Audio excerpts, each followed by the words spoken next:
Hi everyone, I'm Divya Bharasakle, a civil engineering third year student from MIT AOE Pune. This video is going to be about highway maintenance, the pavement distresses and causes. First of all, this topic is extremely important as the maintaining highway ensures safety, smooth travel and reduced repair costs. We will be exploring pavement distress types, the effective maintenance classification, and so on. So without wasting any time, let's get started. There are five main causes of pavement distresses.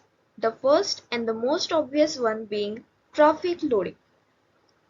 The heavy loads and the continuous high traffic wears and tears down the pavement. The second one is the environment factors, which is usually the temperature changes and the moisture. As we know, the pavements are made up of aggregates, and these aggregates end up absorbing much water, which increases the freeze-thaw and results in the wearing and tearing and damaging the structure. Material properties. The quality of the asphalt mix and the aggregate deeply affect the durability of the pavement. Fourth one is the construction quality.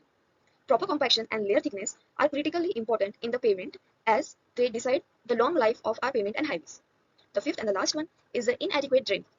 Water accumulates on these pavements or highways, which weakens it and weakens the base as well as its layers.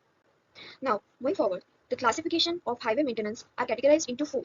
First is the routine maintenance, second is the periodic one, third is rehabilitation, and fourth is a complete new reconstruction. First one, in routine maintenance, it is usually repetitive and regular activities are done to keep the pavement functional and good in a good condition. Then the second, periodic maintenance. In this, set intervals, scheduled repairs and treatments are done for its lifelong quality. Then the third one is rehabilitation, where structural works are done to extend the pavement lifespan. And the fourth one is the complete reconstruction, which means replacing all the pavement layers and rebuilding it. Moving forward, the routine maintenance details. There is usually crack sealing, patching, which is nothing but repairing the potholes and localized damage, as we all see every day. And the third one is the shoulder maintenance, where we stabilize the edges and enhance the safety. Fourth one is the drainage cleaning. We clear the debris to prevent water buildup and clogging. And the fifth one is the vegetative control, where we manage roadside plants to avoid the damage to the pavement.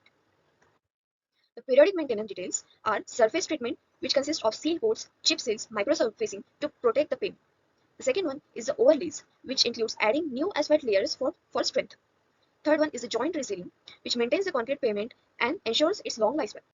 Fourth is the diamond grinding, which includes smooth and restores of concrete surface for comfort and stability. Moving forward, the importance of highway drainage. Now, drainage is extremely important, and this is the three main points as in why. The first one is it improves the safety. It minimizes the hydroplanting and enhances driver visibility. The second one is reduced pavement deterioration, which prevents the weakening of the structure from continuous water damage, especially in rainy season. Third one is it extends the pavement life by reducing the need for costly repairs and frequent maintenance. Now, concluding our presentation, I would like to list down the key summaries and takeaways from the entire presentation. The first one, and the most important, maintaining the highways reduces the cost as it effectively reduces long-term payment expenses. Then second is the understandable distresses reduction. And the third one, the prioritized drainage. We understood the drainage in the maintenance of the highway.